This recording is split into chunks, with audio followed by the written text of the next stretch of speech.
तर राहुल नार्वेकर यांच्या विरोधामध्ये सोलापूरमध्ये आंदोलन करण्यात आलं। महाराष्ट्र नवनिर्माण सेनेचे कार्यकर्ते आक्रमक झाले। मनसेनं नार्वेकरांना मराठी शुद्ध लेखनाची पुस्तकं पाठवली। शुद्ध लेखन, बाराखडी आणि मराठी साहित्याची पुस्तकं भेट देण्यात आली। नार्वेकरांनी मराठी भाषेची केलेली चिरफाड लाजिरवाणी, आज पुस्तकं पाठवत आहोत, उद्या तुमच्या तोंडावर ही मराठीचे धडे गिरू। महाराष्ट्र नवनिर्माण सेनेच्या कार्यकर्त्यांनी आक्रमक भूमिका घेतली।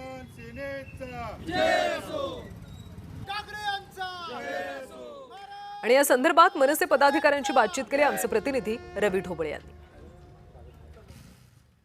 विधानसभा अध्यक्ष राहुल नार्वेकर यांच्या विरोधात सोलापुरात जे आहे ते मनसे आक्रमक झाली आहे। दिवंगत आशा भोसले यांच्या शोध सभेच्या भाषणादरम्यान राहुल नार्वेकर यांच्याकडून आज मराठी साहित्याचा तो आव्हान झाला असं मनसेच्या वतीने आता त्याच्या विरोधात जे आंदोलन करण्यात येत आहे। काय सांगाल काय आंदोलनात?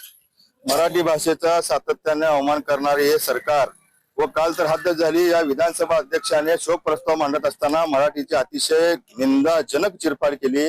तर या नार्वेकरला आम्ही आज महाराष्ट्र निर्माण सेना सोलापूर कडून मराठी शुद्ध लेखन, मराठी बाराखडी व काही आमचे जे मराठी साहित्यिक होऊन गेले त्यांच्या इतिहासाची पुस्तकं आज पाठवलेली आहेत। गेल्या काही दिवसापासून महाराष्ट्रामध्ये सत्ताधाऱ्याकडून ज्या मतदारांच्या सूड होण्याचा प्रयत्न केला जात आहे, तर मी त्या सत्ताधाऱ्यांना एवढंच सांगू शकतो तुम्ही की महाराष्ट्रात राहून महाराष्ट्राच्या मतदारांचा जो सूड होण्याचा प्रयत्न करायला, उद्या जर त्यांनी तुमचा जर सूड होण्याचा प्रयत्न जर केला तर आपण पळता भुई सपाट होईल, आपण परत कधीच सत्तेच्या जवळ जाणार नाही। यापुढे थोडी जरी सरकारला स्वाभिमान असेल, लाज वाटत असेल तर हा नार्वेकरला सभापती पदावर ताबडतोब हटवलं पाहिजे।